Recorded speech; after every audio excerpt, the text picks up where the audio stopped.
Este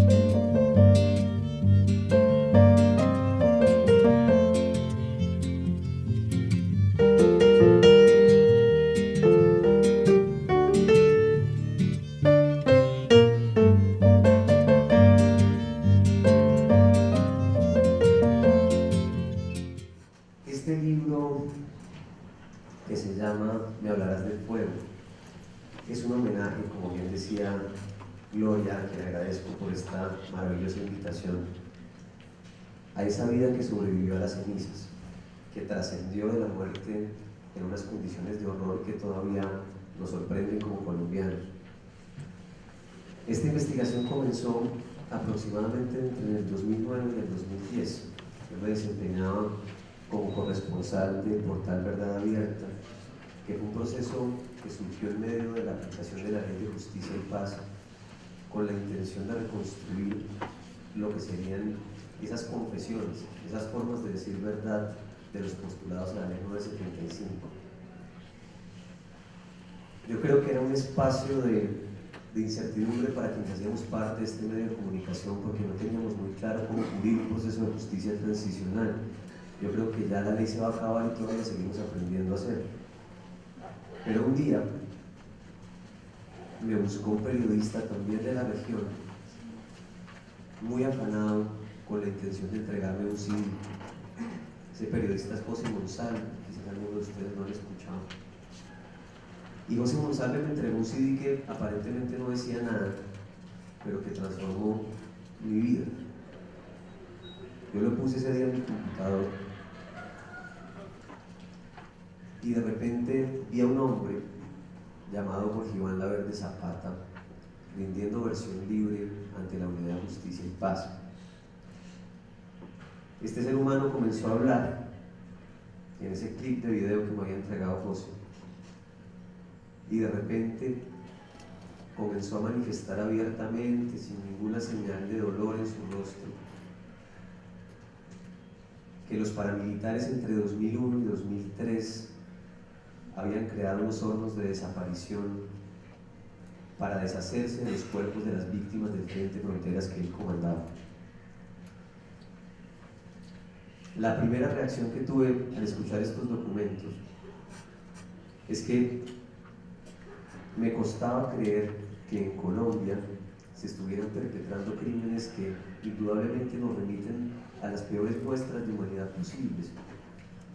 Me resistía a creer que, al igual que ocurrió en el Mozote en El Salvador, al igual que ocurrió en la Alemania nazi, en nuestro país, entre el 2001 y el 2003, se había practicado una forma de desaparición tan macabra, tan vil. Y escribí esas notas periodísticas con una desazón de patria muy grande, pero eso aumentó. Yo digo que en la vida uno tiene que aprender a enojarse. Hay cosas que tienen que generar enojo para que sean posibles. No digo furia, enojo, hay que indignarse. El día siguiente, después de escuchar esas declaraciones, iba en un bus camino a la Unidad de Justicia y Paz a escuchar otra versión, y muchos medios de comunicación comenzaron a hablar de la nota que habíamos escrito en Verdad Abierta, horrorizados por lo que había confesado Jorge Iván Laverde Zapata. Fue tanto lo que dijeron los medios de comunicación durante esa semana, durante esas horas, perdón, que el mismo conductor de la buseta en la que yo iba comenzó a cambiar de dial porque no quería escuchar la noticia y yo quería rastrear algo de lo que había escrito, pero porque albergaba una esperanza.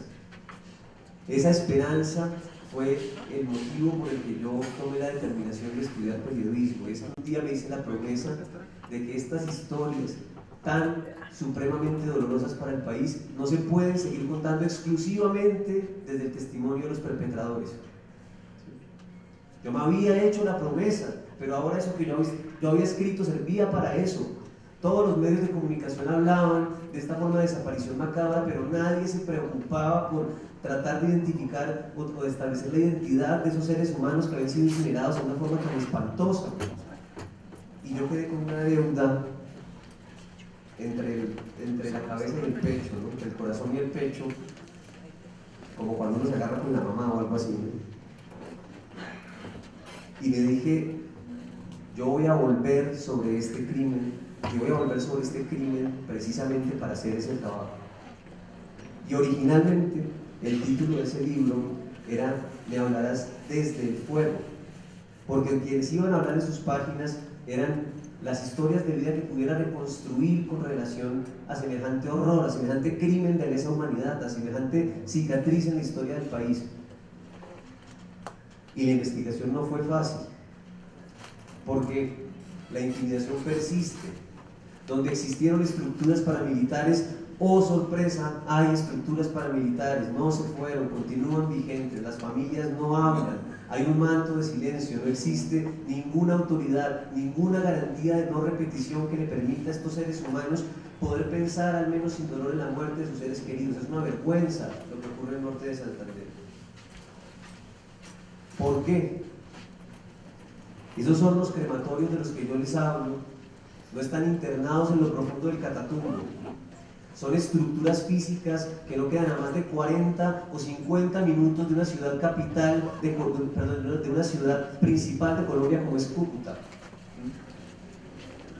Lo cual nos remite como sociedad a una reflexión básica. ¿Cómo puede perpetrarse un horror de tales dimensiones y que las autoridades sean capaces ni siquiera de manifestarse, ni siquiera mandando un hilo de colaboración para esas familias que tenían que resistir en medio de la intimidación cuando el Frente Frontera se hacía cada día más poderoso? Y las respuestas que comencé a encontrar eran cada vez más aterradoras, porque ese proceso de exterminio se dio a la par de lo que ciudadanos de la misma ciudad reconocen como el mayor crecimiento urbanístico de Cúcuta.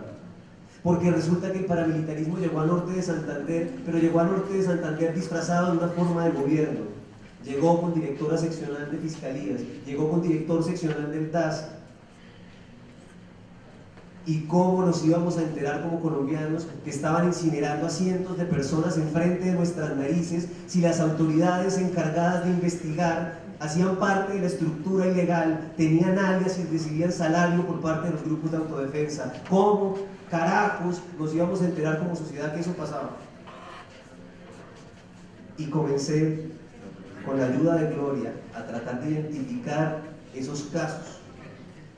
Por encima del dolor, yo quería escribir las páginas en homenaje a la vida, no al crimen, no al horror otra vez, no volverle a conceder el poder a esas estructuras ilegales de volvernos a decir qué podemos sentir y qué no. Era una celebración a la vida que no se lleva al fuego, era lo que yo quería hacer.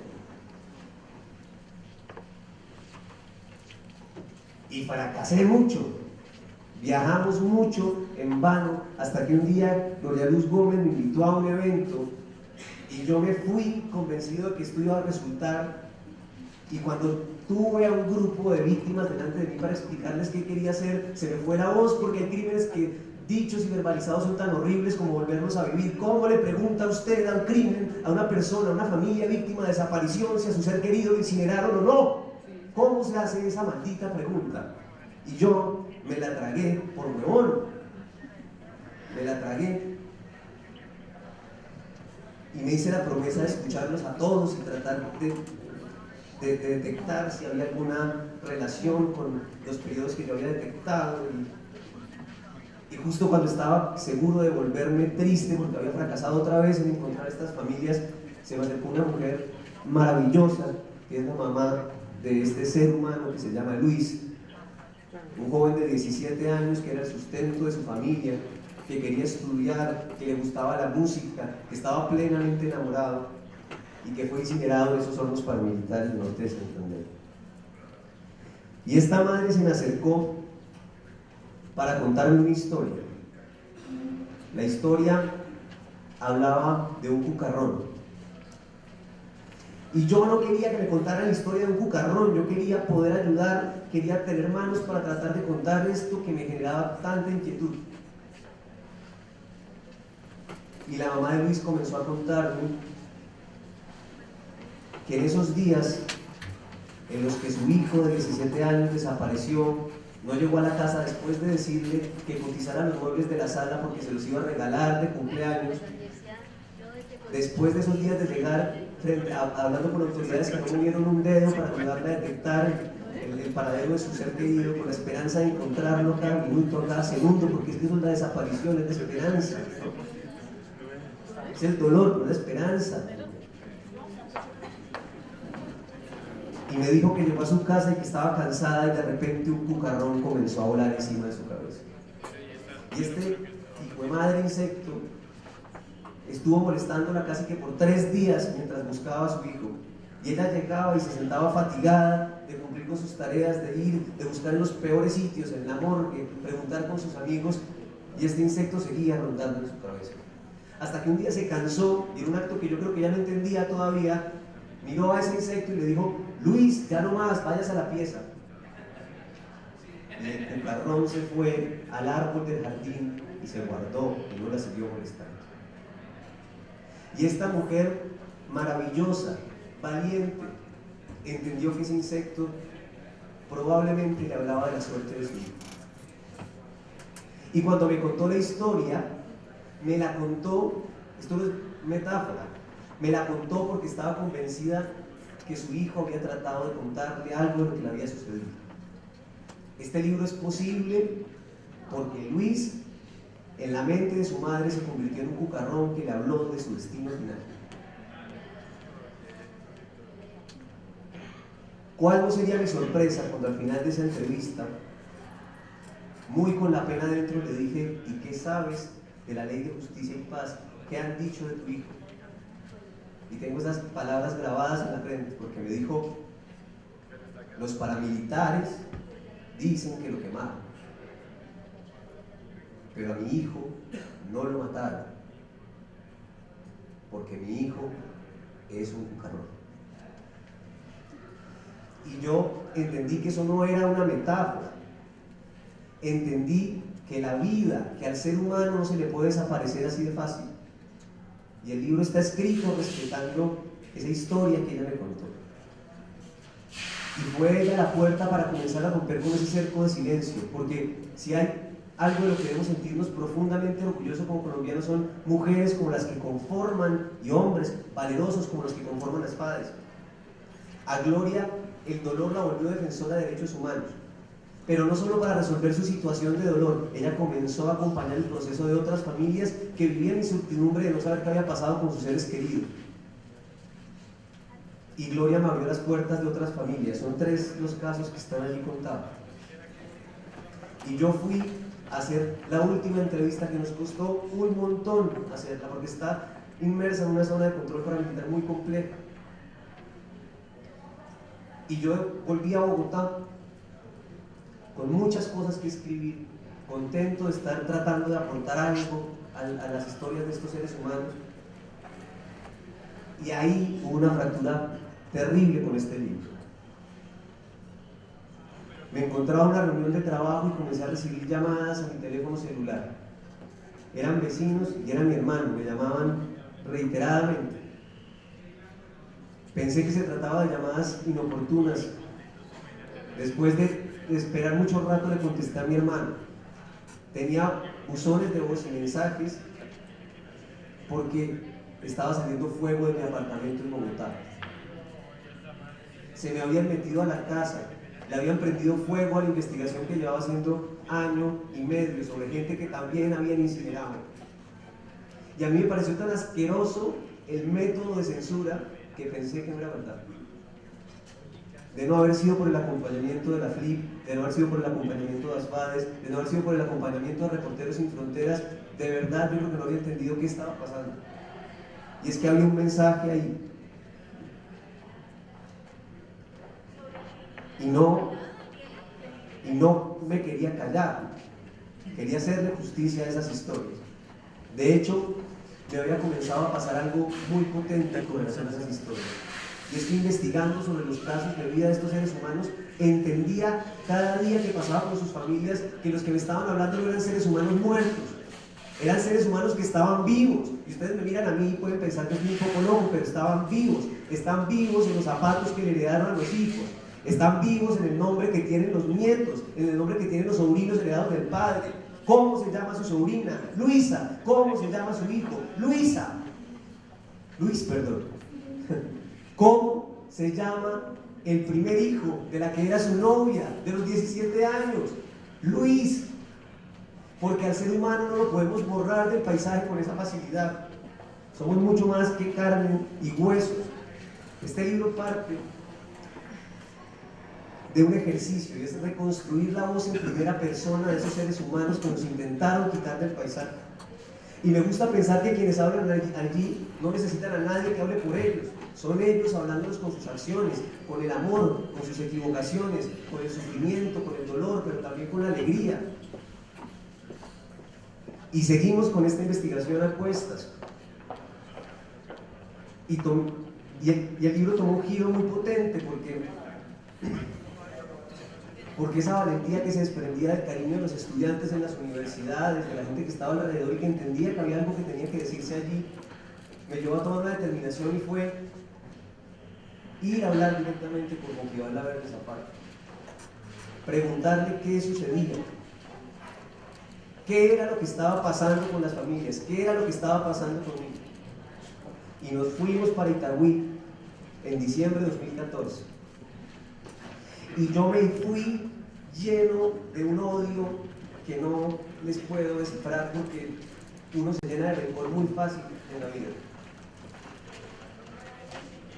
Y estaba muy molesto por lo que estaba pasando conmigo y con mi familia, porque después de lo que ocurrió con el incendio seguían las intimidaciones y seguía la persecución. Y cuando tuve delante a este hombre, yo dudaba como responsable de lo que me estaba pasando, me di cuenta que tenía a un niño que le gustaba la música, que quería ayudar a su familia, que fue ayudante de flota, que casi fue reclutado por Karina para ser miembro de la guerrilla de las FARC y terminó siendo comandante paramilitar antes de los 35 años. Ese hombre, ese niño se volvió un hombre responsable de dar la orden de incinerar a esas 506 personas de las que estamos hablando hoy. Y entendí entonces que el problema va mucho más allá de ese ser humano que tenía enfrente. Tiene que ver con un sistema social, una forma de vivir en Colombia que le permite a un niño transformarse en semejante ser humano. Y me desarmé y traté de escucharlo y traté de contar su historia también. Y entendí algo muy doloroso. Y es que solo en la medida en que estos libros permitan una transformación en la que los colombianos podamos comenzar a pensarnos un país donde no necesitemos convivir con el narcotráfico, con las formas de violencia ilegales, va a haber una transformación de fondo. El juicio tiene que ser a esa máquina de producción de subjetividades que nosotros llamamos gobierno, porque es que si alguien tiene que asumir la responsabilidad de las desapariciones forzadas en Colombia, es el Estado. Comencemos por ahí. ¿Sí? Entonces, este libro se volvió otro libro, porque esta investigación que yo quería hacer, consiguiéndole solo la voz a esos seres humanos que habían intentado ser removidos del paisaje, terminó volviéndose Nebradas del Fuego, porque en esas páginas también hablan las víctimas de despojo, de los predios donde se usaron, los predios que se convirtieron en hornos de desaparición. También hablan los responsables de esas órdenes. Y me esforcé muchísimo por tratar de escribir un libro que no alimentara más ese odio, porque si sigo alimentando al otro como un enemigo que es prescindible, que reúne todo el dolor, que reúne todos los males, no estoy aportando un carajo para un país que está en un momento crucial de su existencia. Tenemos la oportunidad de construir una reconciliación real, o nos vamos a seguir matando toda la vida. Este es un punto de emergencia, ¿sí?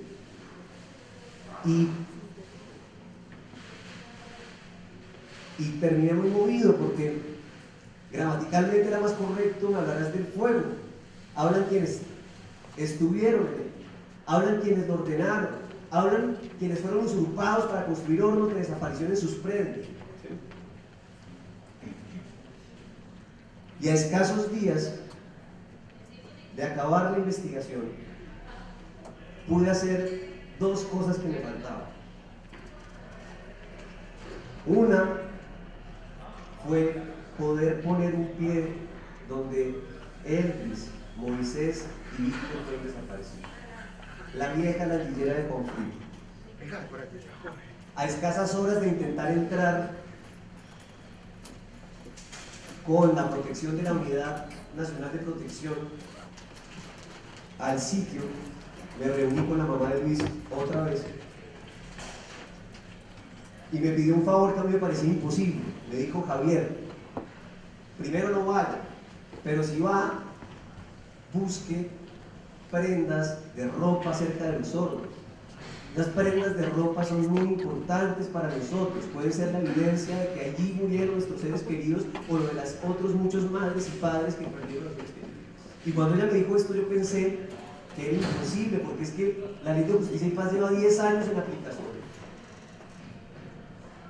Yo pensé que estas prendas ya no estaban y me fui un poco con la promesa de intentar hacerlo, pero sabiendo que era imposible materializar ese deseo de la mano.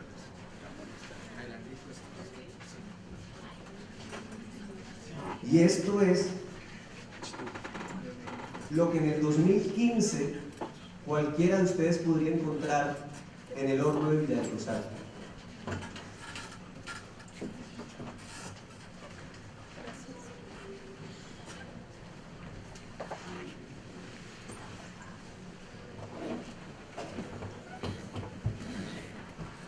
Es ropa, pero es mucho más que ropa.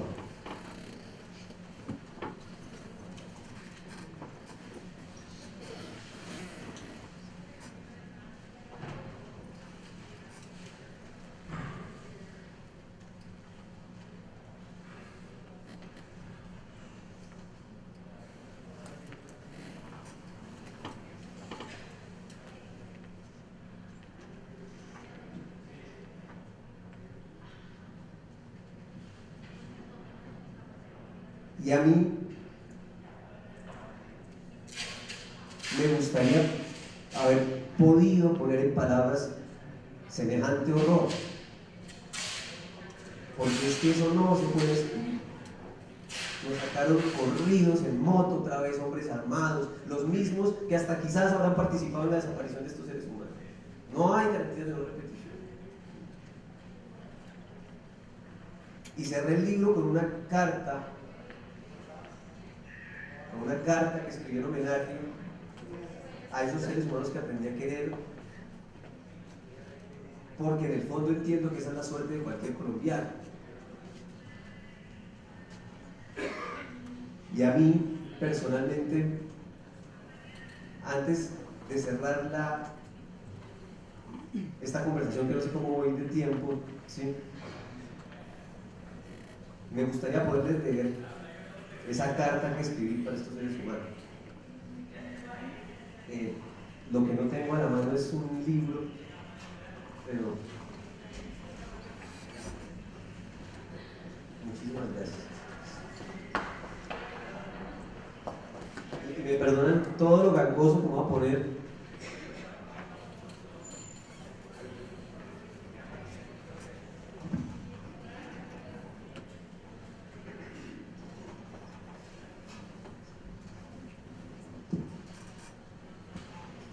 Dice así: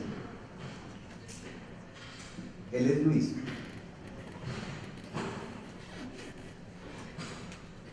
Carta Luis Moisés Víctor.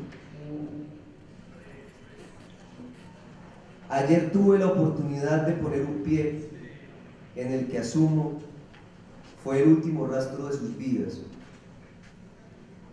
Las noticias no son buenas, porque las ruinas se vinieron abajo. Y la verdad es que no se vinieron abajo, las vinieron a golpes de mazo para tapar el horror.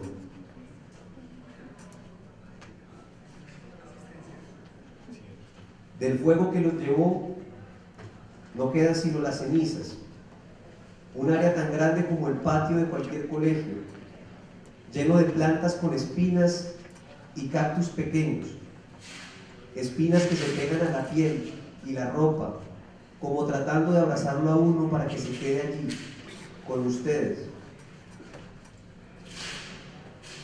Dan ganas de llorar, y escribiendo se me viene el llanto. Caminar entre tantas suelas de zapatos, entre los restos de tela, el adherido a las paredes, a los ladrillos ya calcinados, venidos a menos.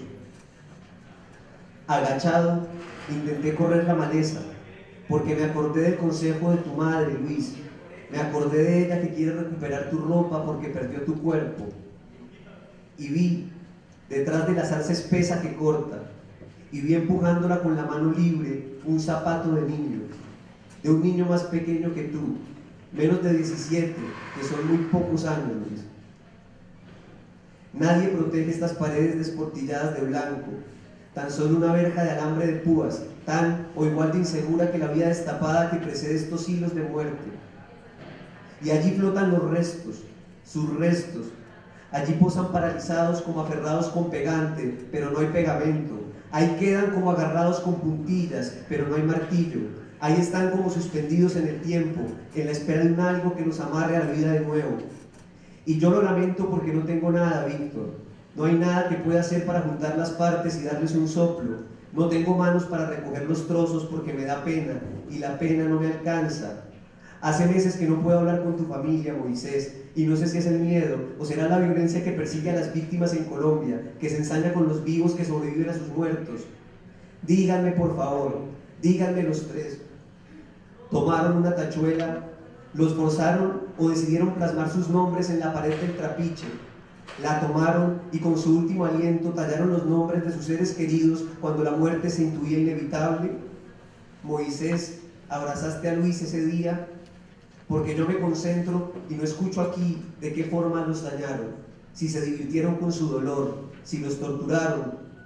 Y yo mido ese hueco de la caldera y me acuerdo de ti, Luis, que volabas como cucarrón siguiendo las instrucciones de tu mamá a la guarida. Y me gusta pensar que después de la muerte existe un umbral que nos atraviesa y atravesamos más allá de la infamia. Yo miro ese hueco redondo y me acuerdo de ti, Moisés, en la bola de billar que le dio vuelta a la mesa por el lado más largo, el día que perdiste el partido con tu hermano que ya no me habla. Porque yo miro ese hueco, Víctor, y te imagino corriendo por la banda de la cancha de San Pedro, desbordando y metiendo centros con tu trote de rengo. Y yo sé que la vida no cabe en ese puto hueco, y lo veo y me quiero meter en él para que me explique el silencio. Lo quiero jalar para sacudir ese maldito balbuceo que no llega a grito, y lo único que puedo hacer con estas manos, a pesar de mi dolor, es tomar fotos. Porque óiganme bien, llegan las motos y el escolta me jala del brazo y me tengo que ir porque son 6 los que vienen armados y yo me quiero quedar a reclamar como un ladrillo más gritando al eco del hueco que tiene fondo. Y al final, no importa lo que haga, Luis, Moisés, Víctor, también me voy y en adelante no existirá un solo día de mi vida en el que me abandone la tristeza de no encontrar su ropa, que es también la mía.